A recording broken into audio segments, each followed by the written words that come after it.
Jeigu jūs žiūrite į mane ir jums kyla asociacijas kažkokias, kad aš tipo ten truputėlį kažkokią va tokią, ne, tai žinokit, kad vis dėlto kaimas, kuriame tu gimėjai, augai ir praleidai visą savo beveik gyvenimą, labai daro didelį įtaką. Ir mano kaimas padarė man iš vis didžiausią įtaką pasaulyje. Nekaltinkit manęs, ne aš kalta. Kaimo pavadinimą pakeiskite į normalų ir bus tada žmonės normalūs. Dabar privadina kažkokiom nesąmonėm ir tikisi, kad bus žmonės jame normalūs. Nu, ta prasme žmonės, moteris. Taip, aš čia parodyti tie daiktai, kuriuos kažkas bandė prasiskaidinti ir jų, aišku, nepraleido. Bet aš galvoju, o kodėl, pavyzdžiui, neleidžia sporto reikmenų vežtis? Nu, kalašą tai suprantu, kodėl negalima. Peiliai va tokis, kuo misi blogas? Keista. Labas rytelis. Mėgojau tik 4,5 valandos, tai labai mėgot noriu. Ir dar mašinai mėgojau, tai taip skauda viską. Koja skauda, galva skauda. Jaučiuosi, kaip būčiau sudaužyta. Kai suspardyta. Audelė mane naktį spardė. O mašinai mėgojau dėl to, kad grįžau vakar iš Lietuvos, parskridau, nes skridau į Lietuvą 2 dienom vienai nakčiai. Parskridau iš Lietuvos apie 1:30, kol dar atvažiavau į Vestby, jau buvo 1:30 nakties, o 6 jau reikėjo keltis. Skaičiuoju, ar gavosi 4,5 valandos. Gavau Volvą, vėl meta klaidas. Na, tik visą laiką man sekasi, va, pavyzdžiui. Įjungiu užkurį lempučių šviečia, šitoj mažiau šviečia, bet vis tiek šviečia. Ilgesnė, trešia. Va, pasižiūrėkit, palaukit. Va, ir dar pipina. Tai, nu, vienu žodžiu, tragedija. Jėzus, nežinau, ką daryti. Tikiuosi, kad nustos pipinti. Va, nustojo, ačiū Dievui. Nu, tai meta, karočią, ABS-as, tai neturim stabdžių, neturim tos kontrolės, kur jeigu prieki kažkas, nu, žodžiu, reikalai. Tokius autobusus aš vairuoju ir nieko padaryti negaliu, nes kitokių negaunu. Šiaip matosi, kad senas, nes irgi visur viskas nutrinta, viskas suvaryta. Iš vis įlipau purvinas. Nežinau, kaip jie čia jį tvarkė, čia tas vairuotojas, ką jisai čia tvarkė, kaip netvarkė, bet dulkių kalnas čia valiau viską, vienu žodžiu. Noriu labai kavos, esu dabar jau Oslo. Važiavau pasimti savo voveriukų. Esu Oslo prie Šudino viešbučio, kuris net neturi sustojimo autobusui. Pagrindė dažniausiai visi viešbučiai stengiasi turėti. Šitas Hamaras turi tokią mažytę... Hamaras, sakau. Hubas. Šitas hubas turi mažytę, kurioje netelpa. Stovė, tai antras jau netelpa. Aš atvažiavau, jau vienas stovė. Reikia paprašyti kavos, kad duotų bent jau. Nes jaučiuosi tai labai tokia va. O Jezus, ir dar bus italai. Vešiu visas 6 dienas italus, tai bus muchas gracias, por favor. Ne, muchas gracias. Kaip ten italai sako, molto, ti amo. Pasigodžiau, pasiskundžiau, paverkšlenau, dabar šypsenėlę nusipešiam. Einam atsigersim kavytės, šiandien saicingas ir važiuosim į Hamarą. Nebuvus Hamarę. Pabūsim. Na tai va, vežu italus, piko rabuolą, mačiolą, nieko nesuprantu, ką šneka, bet dar ir geriau gal. Bet norite, aš jums parodysiu kokį bajeriuką. Jeigu jūs galvojat, kad autobuso vairuotojai yra profesionalus vairuotojai ir jie moka, pavyzdžiui, parkuotis, tai aš jums tai parodysiu, palaukit, kaip autobuso vairuotojai parkuojasi. Kokie tarpai tarp autobuso.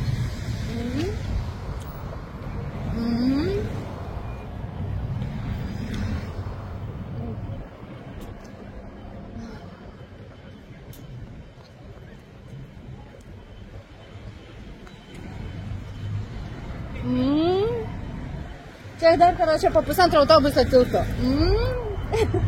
Nemoka sustot normaliai.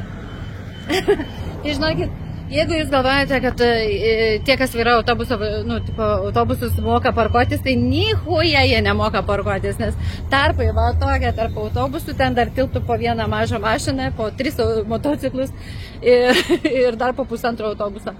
Ir paskui skundžiamės patys, tipo, blet, netelpam. Tai kur tu tilpsi vaikutukai, kai, blet, nu, neturi smegenų, nežinau, nesugeba pasistatyti, žinai, kad būtų po lygiai.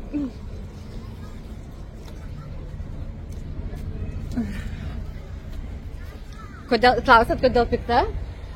Dėl to, kad neišsimegojus, jeigu sakysit, o kodėl tada nemegojai, o tai dėl to, kad reikėjo būtinai grįžti į Lietuvą, nes variau pas 100 daktarų, pas visokius dantistus, pizistus, šiknistus, papistus, vienu žodžiu, ir dar šiaip PMS-as, man žinokit, taip papus skauda, negaliu va, tai va, net pašokinėti, kaip papulius skauda, nes, nu, jeigu nežinojo, tai moterim tai būna, kad tai PMS-as, tai labai piktis ima, labai nuotaika sviruoja ir dar viskas skauda. Pilvelis skauda, papūkų skauda, viskas skauda. Ot kaip gera būti boba. Linkiu ir jum kiekvienam pabūti moterim nors vieną dieną šiame pasaulyje.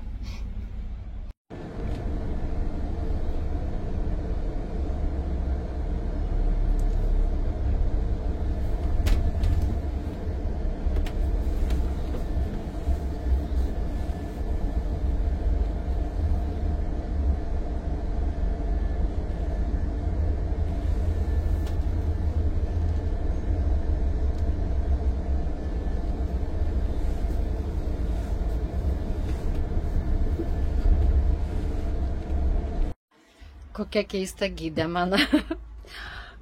Kiekvieną kartą vis kas nors mane nustebina. Vis kitaip ir kitaip. Visą kelią tylėjo, nieko iš vis nekalbėjo su žmonėmis, o šiaip gydė dėl to ir važiuoja su savo grupė, kad jinai kažką pasakoja, kažką sako, praneša, ką rytoj veiks, ką šiandien veiks, kur važiuoja, kada vakarienė, kada... Nieko iš viso. Absoliučiai nieko nekalbėjo. Aš kaip suprantu, jinai net nežino, nei kur mes važiuojam, nei ką mes darom. Nes šiaip visą laiką gidai pasako vairuotojam, kelintą valandą rytoj startuojam, kelintą valandą paimti bagažą, kur važiuosim, ką darysim. Nieko jinai su manim iš vis nešneka. Ta prasme, ten, pasakė labą dieną, kai susitikom. Tai vienu žodžiu, aš esu biški lengvai nustebus. Kaip supratau, man reikės būti šios grupės kapitonė. Ir vežti ten, kur aš pati norėsiu vežti. Taip, ir viskas atvažiavom į Hamarą, atvežiau jos į viešbutį. Eisiu pasiimsiu paskui raktą nuo viešbučio, reikia biškai patvarkyti autobusą, kad būtų švaresnis rytoj. Kad vis maloniau ir patiem ateiti, ir man maloniau. Nu, ką tu, galiorka. Tai va, nu vienu žodžiu, matysim, kaip čia toliau seksis man kelionė. Nes jeigu jinai nieko nekalbės, tai iš kur aš žinosiu, ką man daryt? Bele kur nuvešiu, kur man gražiausia. Sakysiu, ką žinau.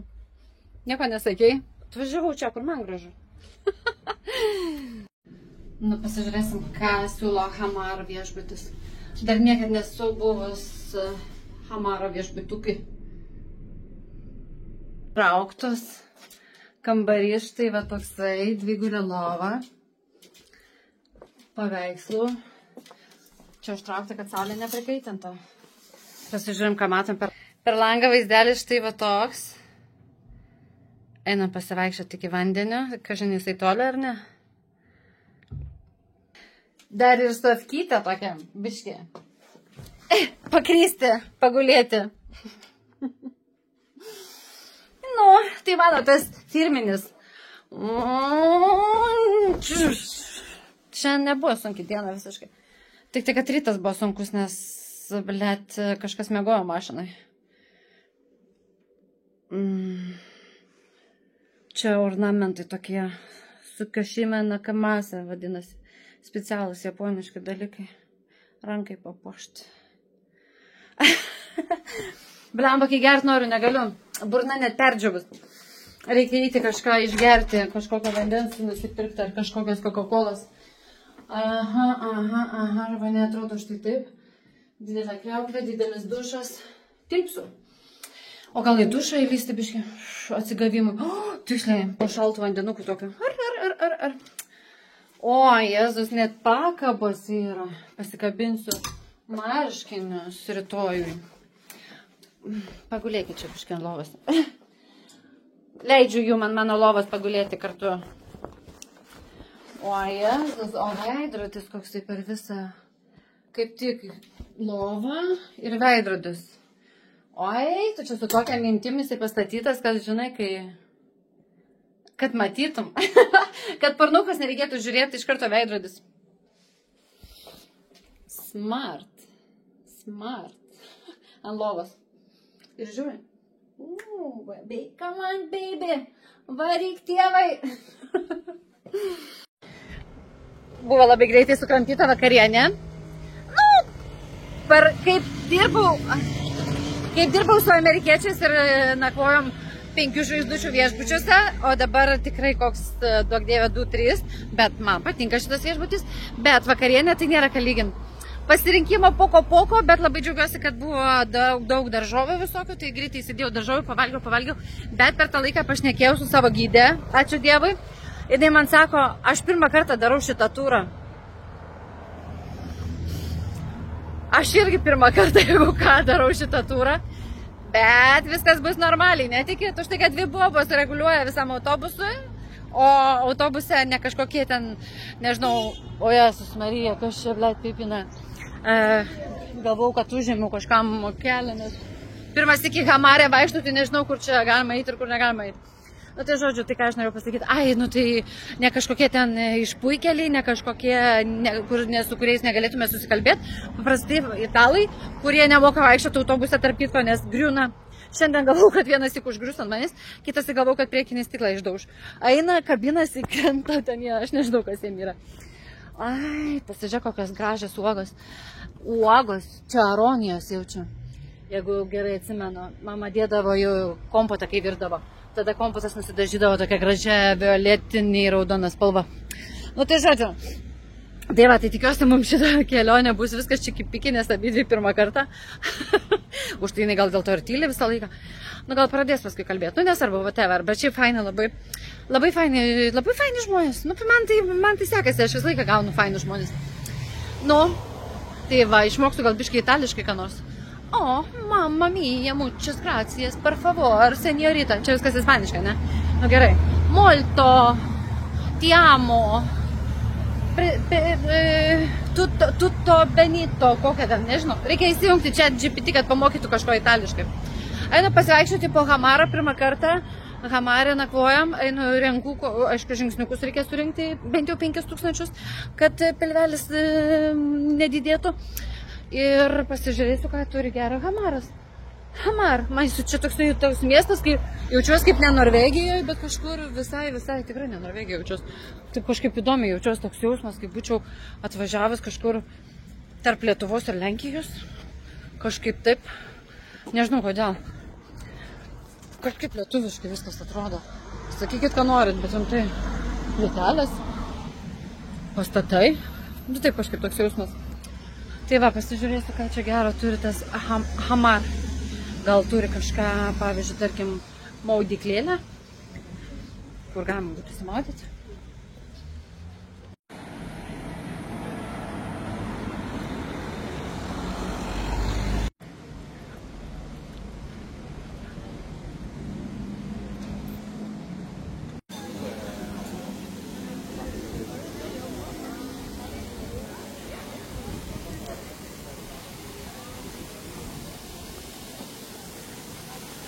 Man čia ne Norvegija, o kokia Ispanija. Oh my god. Kažkoks kaip kurortas, kurortinis miestelis. Ahigienai, klausi.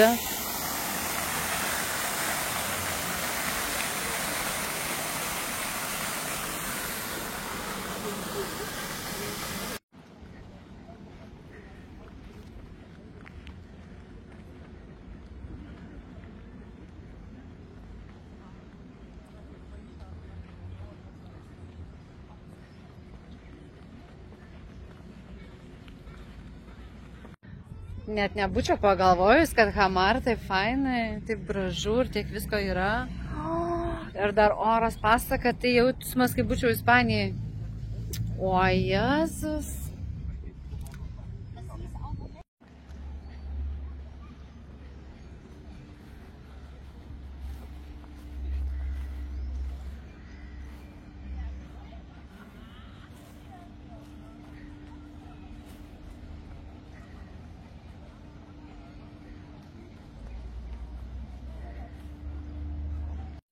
Šiandien vairavau, tiek daug vairavau, kad net atsidūriau Alicantėje. Nežinau, kaip aš iki čia atvažiavau. Bet jau saulė leidžiasi. Reikės kažkaip per visą naktį vairuot, kad grįžt atgal į Norvegiją ar kažką, nes, arba eiti nusipirkti kokteiliuką Sex on the Beach, o gal ne kokteiliuką Sex on the Beach.